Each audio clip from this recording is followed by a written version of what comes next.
Biyernes na naman mga biyero! I'm sure pagod kayo sa isang linggong puno ng trabaho. Why don't you just chill and watch this?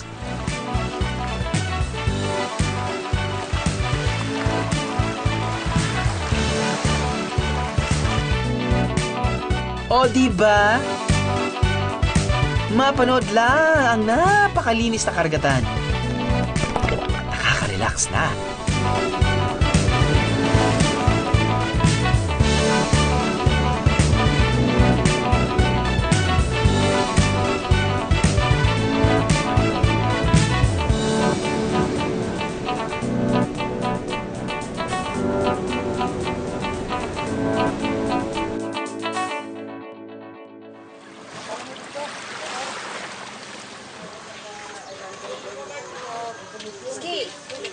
Tahimik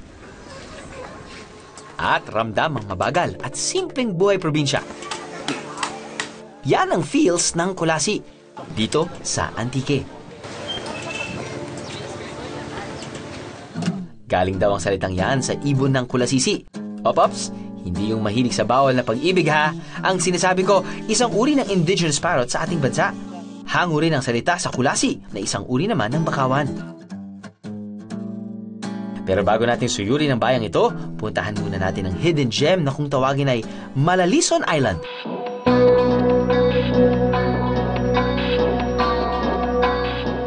Locals call it Mararison with an R, pero tama rin daw na tawagin itong Malalison.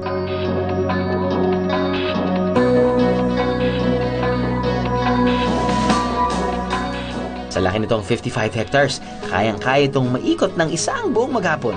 Pero bakit ka magmamadaling mamasyal kung ganito kaganda ang isla?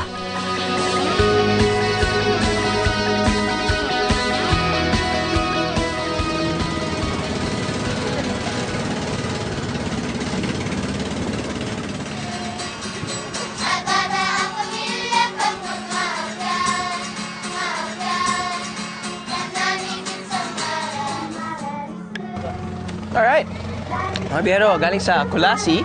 We're gonna take a 15 to 20 minute boat ride. Makakarating na tayo dito sa tinatawag nilang Mararison Island. At mukhang, well, meron na ako bagong kaibigan dito ng aso. At bukod doon meron yata tayong makikilalang mga bagong kaibigan din.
Actually, hindi ko alam kung ano yung exactly kung ano sinasabi nila, pero dahil syempre, kinakanta nila sa sarili ng lingwahe, pero parang yung nararamdaman ko yung parang, you know, I'm welcoming you as a tourist. Parang enjoy kayo dito sa aming magandang isla. Parang gano'n. Sana gano'n. Mukha naman yata gano'n. Nakakatuwa lang dahil nakakatuwa talaga kapag mga bata yung kumakanta eh. Pati gumagalawin. Sabay-sabay. Plus, may bonus pa na pareho yung kanilang mga suot. Makukulay pa. Salamat. Thank you. Pero mukhang di lang yun ang pa-welcome ng locals ng isla ng Malalison. Nay, magandang umaga po. Balita po namin na kapag meron pong mga taong pumunta dito sa isla. Magdating. Ngayon pa lang po, opo, pasensya na po, hindi po ako marunong magbisaya. Opo. So meron po ba kayong ginagawa para sa mga kakarating lang po?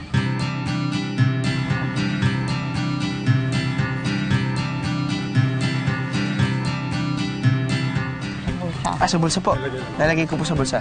So, syempre, hindi lang ako yung pumunta dito. Kasama ko yung mga ibang crew members ng biyahe ni Drew. At specifically, gumagamit si Lola ng luya. Tears it off. Tapos nun, pinapagdasalan niya. Tapos nung ginagawa niya, yung luya na yun, yung part ng luya na yun, nilalagay niya sa forehead, nilalagay niya sa both wrists, nilalagay rin niya sa ankles ng mga turistang kakarating lang dito sa Mararison Island. Naiwang tradisyon daw ng mga karaya ng Malalison ang pagluluya. Ito ay isang blessing o basbas mula sa kanilang mga nakatatanda na maaari ng libutin ng isla.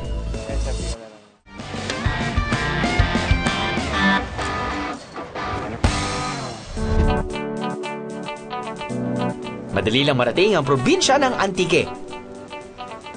Kung lilipat kayo mula Maynila, ang pinakamalapit na airport dito ay ang Aklan International Airport. Mula sa Aklan naman, aabutin kayo ng halos 3 oras na biyahe patungong Antique. At dito na sa pinakamalapit na bayan nito na Kulasi, 15-minute boat ride lang, mararating nyo na ang Malalison. Dahil nga nasa baybayin ng Sulusi ang Kulasi Antique, hindi ito nakakaiwas sa mga malalakas na bagyo katulad ng Yolanda. Pero alam nyo bang nagsimula lang ang turismo sa isla na to noong 2014? Yung mata ng Yolanda nag-hit dito sa bayan ng Tibiao at Kulasi, including itong isla.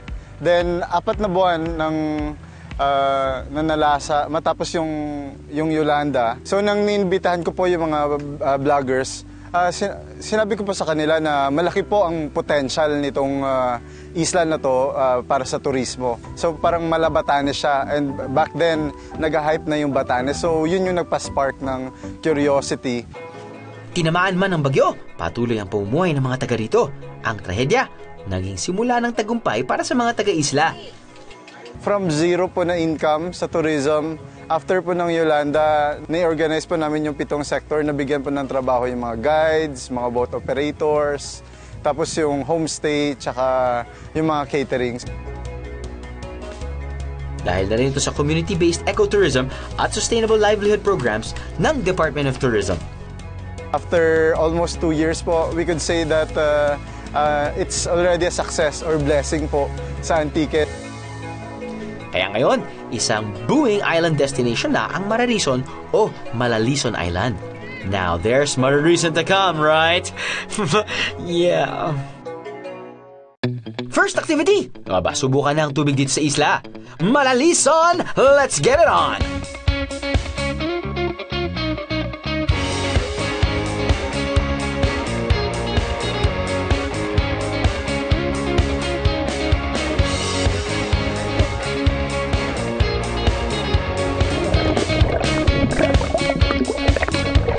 Crystal clear water. Check.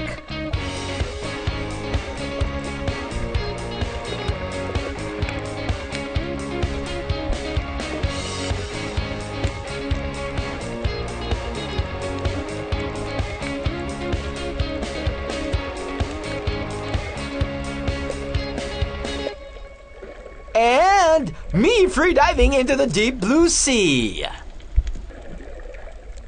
Perfect!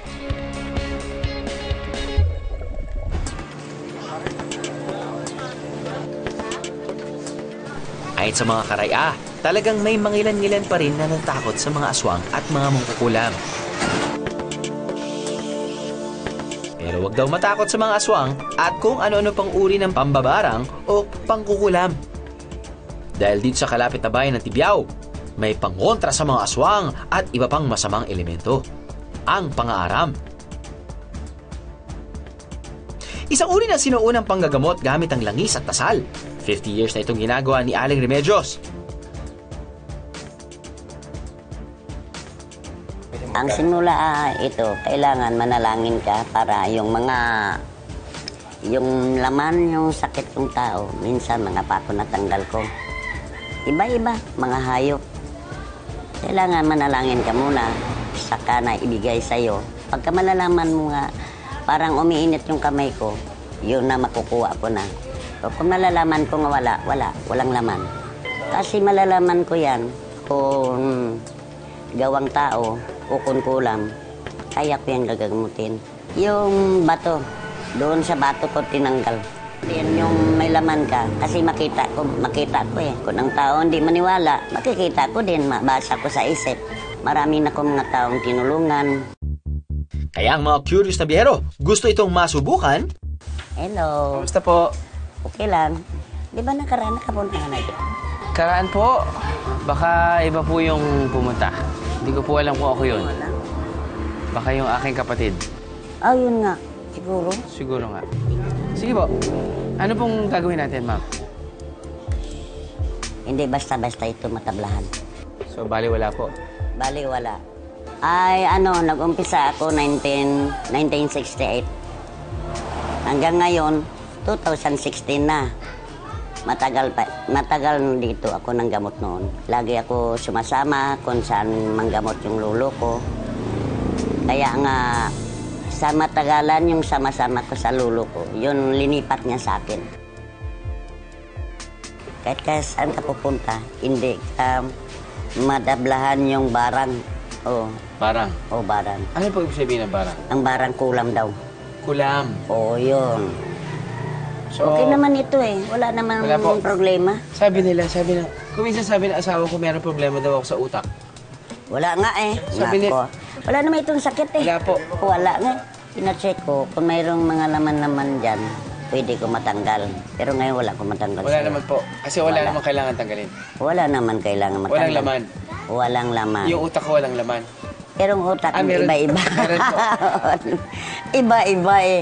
Kasi ibang isip mo eh. Ah, Minsan, siguro, ang silos hindi mo maiwasan. selos. Oo nga, hindi mo maiwasan. Selosa nga yung asawa ko. Oo nga, alam ko, silosang asawa. Iba yun, diba? Habulin ka na, habulin. Habulin po ng aso. Habulin po ako ng aso. Baka mamaya mapikot ka dyan. Napikot na po ako eh. Napikot na po ako. 7 months na nga po. Kung wala ng problema sa mga barang at aswang, mainam na i-secure nyo na ang inyong hotel dito sa Kulasi. Dito, prices start at 800 pesos. Air-conditioned rooms na yan mga biyahero, pero hindi pa rin kasama ang pagkain. Huwag mag-alala dahil affordable ang meals dito that start at 100 pesos. Abot kaya na rin.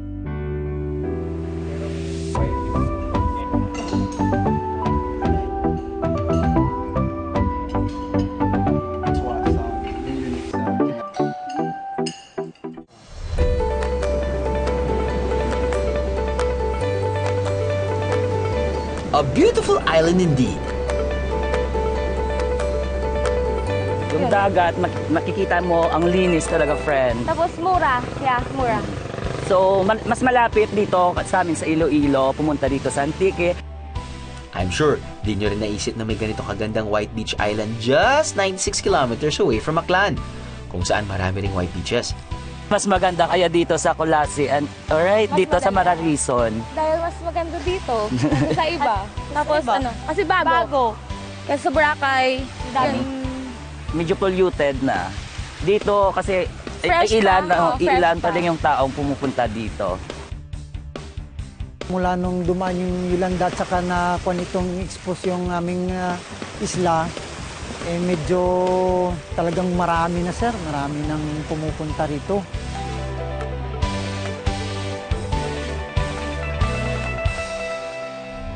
For now, we have 41 trained homestays within the island and hoping na dadagdag pa po ito. Ang kagandahan sa sistemang ito, ang locals ang kumikita at di ang mga big-time investor dahil wala pang major resorts dito.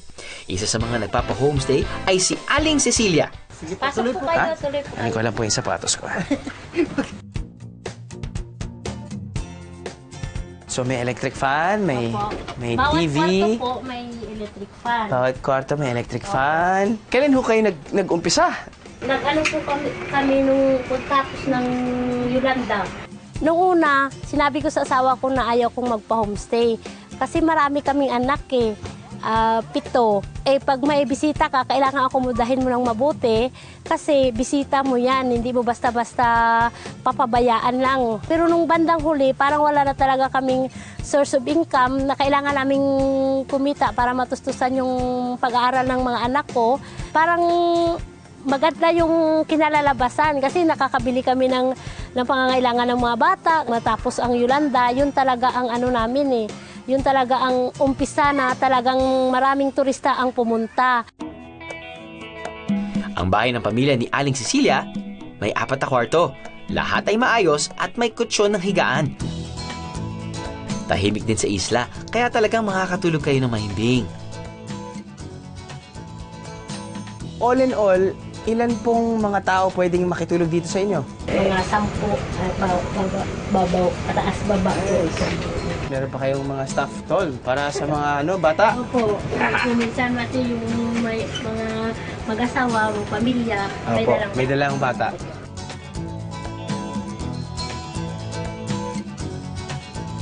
Ayos, komportable naman yung Tapos may 2 unan pa, tapos nun, syempre, kapag gabi naman, di na gano'ng kainitan at importante may electric fan pa. Bawat kwarto po may electric fan. Biyahero tip, sa inyong pagbubuk na matutuluyan ng homestay, make sure legit na bahay ang tutuluyan nyo and it's a must na mag-research online at magtanong sa local tourism office. And it's always better to be safe than sorry, mga biyahero. Mismo yung mga kaibigan ng mga turista na pumupunta po dito, sila na yung nagre-refer, nagbibigay ng numbers at siya yun naman ang kinukontak ng mga incoming tourist po. Aba syempre, kasama rin sa mga homestay na to ang home-cooked meals. Pag sinabi niyong mag-homestay kayo na may pagkain dala, Opo, okay lang po yun. okay lang po yun na kayo, open naman po kasi lahat ng utensils pwede niyong gamitin. Pwede gamitin. Opo. Okay. Tapos kung mayroon naman pong walang baon na gusto talagang yung magluluto, yung parang dala ayon sa package deal namin na Opo. yung 2 ulam, isang kanin. So depende na po yan sa usapan nyo. Depende po sa usapan namin. Pag gano'n, sabihin natin kung wala pong pagkain, magkano po kada gabi? Ang dito po sa bahay namin, 250 per head po. 250 per head po. Opo. Tapos yung pagkain po nila, 2 ulam at saka unlimited rice. Tapos... Wow, only rice pa ha? Opo. 150 per head po. 150 per Opo, head. 2 ulam na po yun. At saka So all in all, 400. Opo. Ayos na yun. Opo. Para masampulan ko in true homestay fashion ang pagkain na kasama sa package, ipinagluto ako ng pamilya ng kanilang Karagayan specialties, gaya ng ginataang pugita.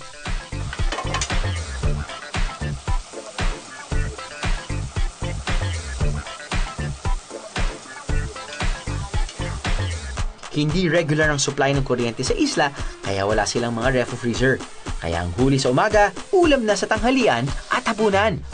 This is as fresh as it can be. Di rin mawawala ang ibang seafood classic, gaya ng kilawin na tuna at ang inihaw na labahita o barangon. Kain tayo. Kain tayo! So, Nay, sa ilang taon na ho kayo nag-accept ng turista? Sa taon? 2? 3? 2 taon. Sino sa tingin niyo meron bang memorable na mga turista na nakilala nyo? Opo, yung... Isa po yung nung una-una talagang tumira dito sa amin, yung 2 partner na taga-Russia na po sila. Tiga-Russia? Opo. May dalang vodka? May 1 buwan silang tumira dito sa bahay talaga. Ayaw nila na may nakatira dito sa bahay. Gusto Okay. nila sila lang. Sila lang? Kasi sila ang nagluluto, sila ang... Nakaubad, ganyan. Ayaw! Tama naman. Tapos ito po, ngayon po, kasi siyempre, nakakasama naman kayo sa pagkain. Uy, salamat po. Parang, kumbaga, minsan lang sa buhay namin na may ganito na kasama ko po kayo. Ay, di, At saka linggo-linggo yung po, mga- babalik po kami dito. Ay, okay rin po. Nay, paano niluto yung pugita? At saan pa nanggaling pugita? Kayo mismo nang huli? Yung mangingisda po dito yung nanghuli niyan kanina. Tapos, bininta sa akin. Niluto ko. Bago lutuin yan, yung kumbaga, pinupukpok muna. Kasi matigas po yan pag hindi na Pukpok. Pukpok. Kasi malambot na siya ngayon eh. Ay, meron pa rin siyang may konting laban. Pero magwawagi ka. Oo. Yung ginagawa namin dyan, sir, pinatagtad, tapos igigisa na. Tapos, pinapabayaan mo ng kumulo. May sarili kasi yung tubig eh. Kung sa siya, Sa loob?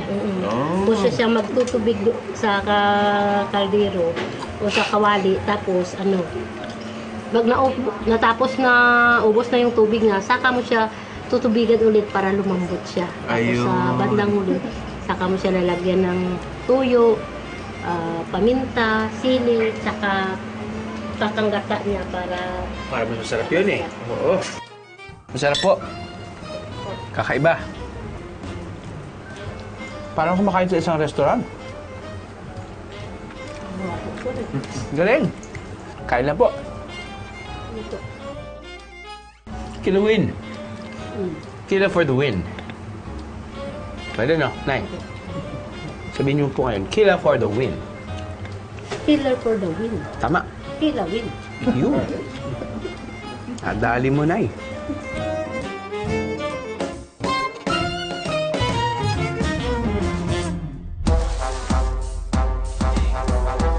Perfect na pantanggal ng lansa ng isda ang malamig at preskong ice cream on a stick. At dito sa maliit na bahay na ito, nanggagaling ang dessert na to. Secret lang mga biyero Pag dito kasi bumili, wholesale ang presyo at 5 pesos per piece. Mas mura ng 2 to 5 pesos kaysa sa mga naglalako. Uy, masarap nga. Pwede. Pwede, ma'am. So, ilang years na po ginagawa to? Magto 2 years pa lang ngayong September. 2 years po. 2 years pa lang. Bago po gumawa ng ice cream, ano po yung negosyo nyo? Ito, ice cream. Talagang Ice cream yun talaga? nasa cart. Aba, mula sa paloko-lako lang noon ng kariton, biglang sumikat ang negosyo nilang ice cream on stick. With 5 flavors to choose from: cookies and cream, buko pandan, ube, cheese, at melon. Kami, tag-ulan, tag-araw, ice cream pa din paborito. Ayaw.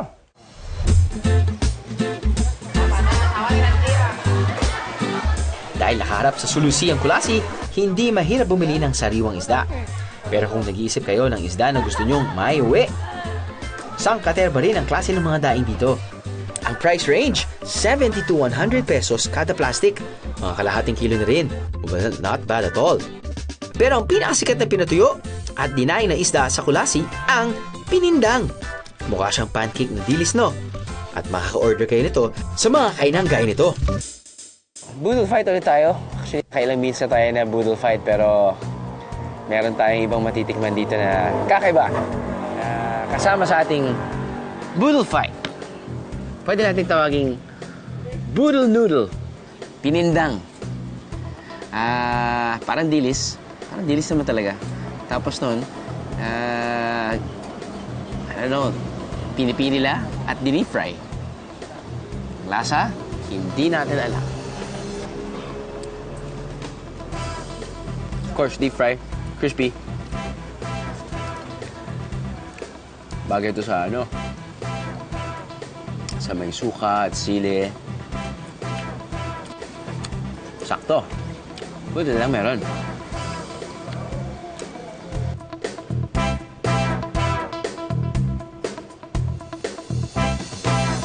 Yun!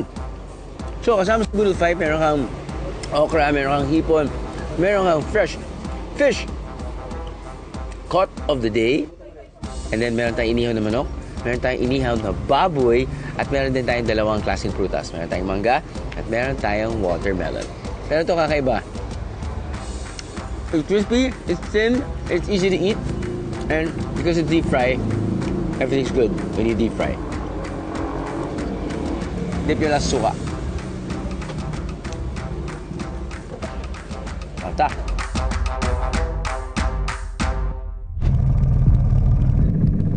Balik bangka naman tayo para sa 3-hour boat ride sa isa pang hidden gem ng Antique.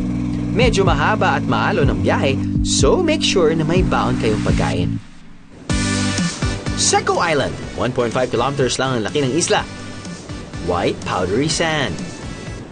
Pristine crystal blue-green waters. Mauubos ang adjective ko dito sa isla na to, mga biyero. Dahil talaga namang napakaganda. Perfect para mag-sunbathe. At magbabad para mag-snorkel.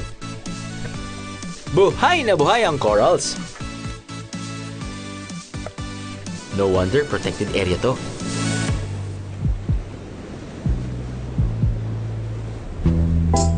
Kung di nyo carry ang malayong biyahe para makapag-island hopping ng tahimik, may islet na malapit sa Malalison.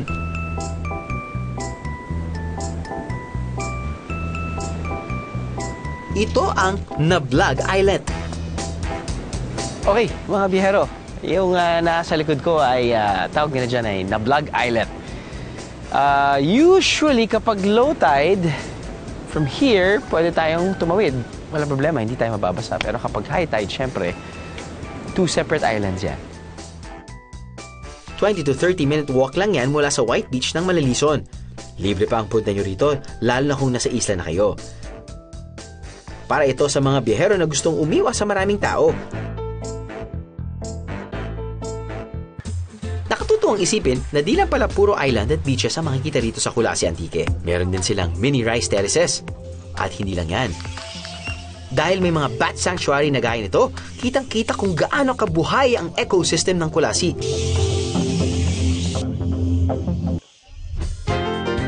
Dito sa Kulasi, ang batchoy ng Ilonggo may twist. Nakabao! Kirain na natin to, baka meron pang tumira mga biyero. Ito yung kanilang version ng batchoy. Diba usually ang batchoy sa Iloilo served sa glassware, plastic bowl. Ito, gumagamit sila ng bao. At it's coupled with malunggay pandesal at isang parang calamansi lemonade drink. At tingnan natin. In terms of presentation, panado.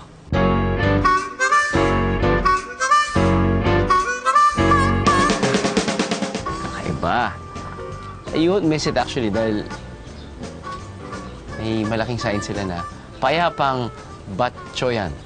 Apparently, ang paya ay bao at pang parang term of endearment yan. Parang katulad, bro, chief, brotherhood, my man!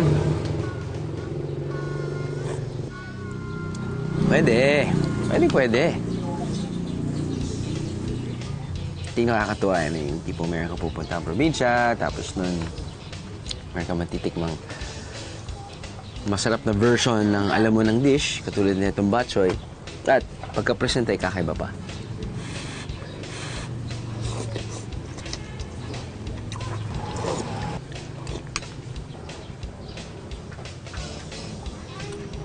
Ayos na. 50 pesos, sulit na yun. Magdalawang order ka, 100 lang yun.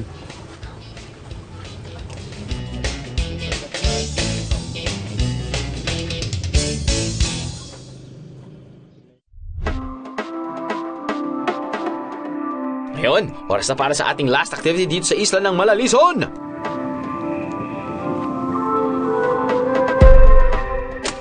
Nakakatuwa ang mga kwento ng mga taga rito. Tila lahat ng mga tao ay warm at madaling kausap. May kakaibang charm talaga ang buhay isla. Parang lahat good vibes lang. Pero maganda itong lugar nyo. Simple lang at Saka tahimik. tahimik po, no? Oo. Simple at di naman ganong kahirap ang tatahakin yung trails kung balak nyong maakyat ang tinugurian nilang Batanes ng Visayas. Kaya ganyan yung boses ko sa anak ko para makatulog ka agad. At di rin kayo maiinip dahil sa mga kakaibang uri ng halaman na matatagpuan nyo rito, gaya ng endemic sa isla ng pitcher plant. Isang uri ito ng halaman na kumakain ng insekto sa pamamagitan ng pagbalot ito ng kanyang dahon. At dahil bawal itong pitasin, hanggang tingin at litrato lang ang dapat gawin sa mga ito, okay? Huwag na tayong magpakabida. Ng Gitusan. Tapos doon sa unahan yung... May isang isla kami doon na... Dito lang mahanap. Oo, yung naghihiwalay pag... Naghihiwalay? Oo, pag low tide. Parang manananggal na isda. Hindi bundok yun. Bundok. Pag low tide siya, magkadugtong. Wala pang 20 minutes ng paglalakad, makikita na ang magandang forma ng mga burol na nakapalibot sa isla. Ate, napanood niyo na po ba yung Lord of the Rings? Oo. Feeling ko, kasama po tayo sa pelikula. Alam nyo yung mga eksena sa pelikula na may magandang tanawin at may malayong lalakbayin ng bida bago marating ang kanyang kalaban o misyon? Yung tipong marami munang pagdadaan ng hirap bago marating ang destinasyon? Naganda po ako sa inyo talaga. Ilang hakbang pa, ito na ang bumulaga sa akin.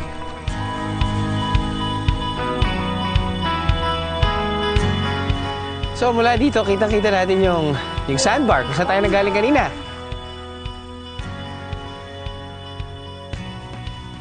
Alam mo, bihira, maganda dito dahil hindi ka naman kailangan maging physically fit para makaakyat dito. Ilang minuto lang, no? Kahit wala ka masyadong exercise, walang problema. Pati magandang pumunta dito habang hindi pa riot yung mga turista.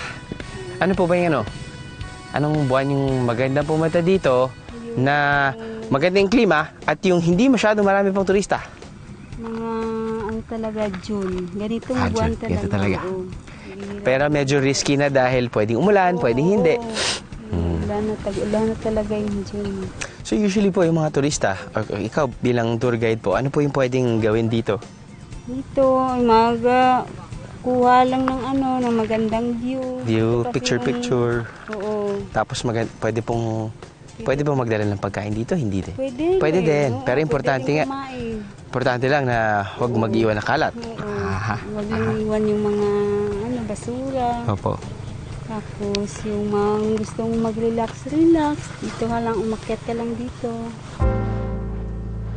Pero para sa akin, mas maganda ata kung tatahakin mo ang Malabatanes sa bundok na ito nang tumatakbo. Biyahero Run Mountain Edition.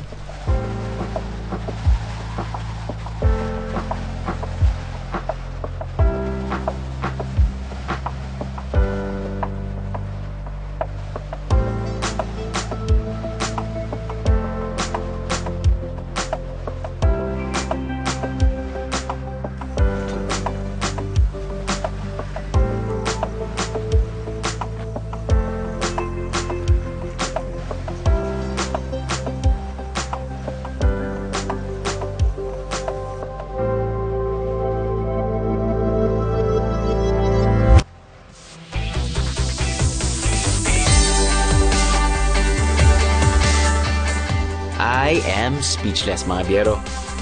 Hindi ko inakala na ganito kaganda dito sa tuktok ng Malalison Island. Mga biyero, nakatutuwang malaman na may magagandang isla na di pag-aanong nadadayo. Gaya ng isla ng Malalison. Sa tuwing tayo dadayo, isipin natin na ang isang pasyalan gaya nito ay tahanan ng maraming tao. Pag Biyernes at saka Sabado, Linggo, maraming pumupunta dito.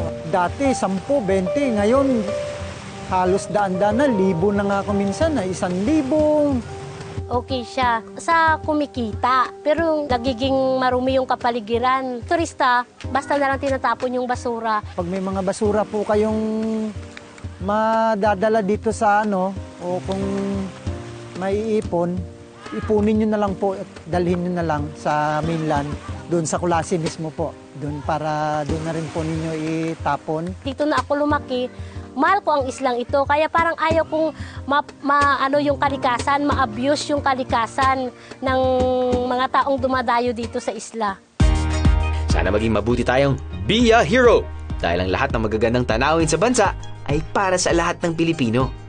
Till next week, Biyaheros!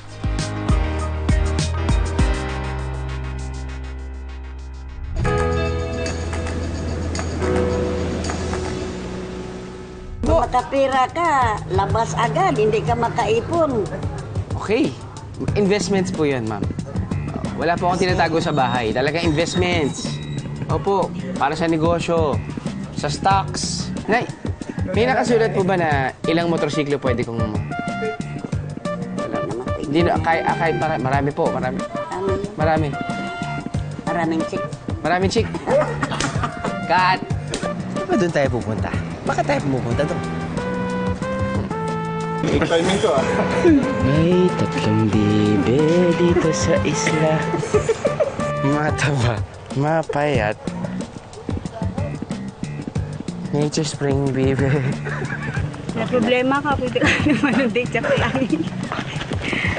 Ay, sus. Pakiulit mo yan para ma-record namin. Pag may problema, pwede kang tumalon. Oo, na-joke lang.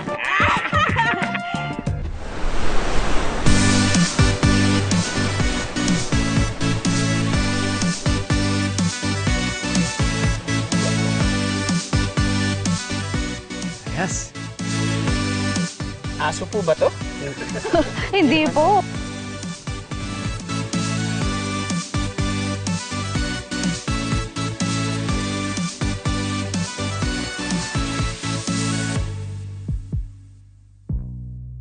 Mga bihero, did you miss an episode? Or should I say, bitin pa ba kayo sa episode na yun? Don't you worry. Just click on this, subscribe to our YouTube channel, and then you have exclusive access sa lahat ng mga videos na nakikita nyo dyan sa baba. Plus, meron pa may mga shorties. Dahil kung bitin talaga kayo sa normal episodes namin, meron kaming online exclusive shorties or videos na siguradong ma-enjoy nyo. Ayos na? Subscribe na dito. Just click. Click! Huwag nyo na akong i-pinch. Just click.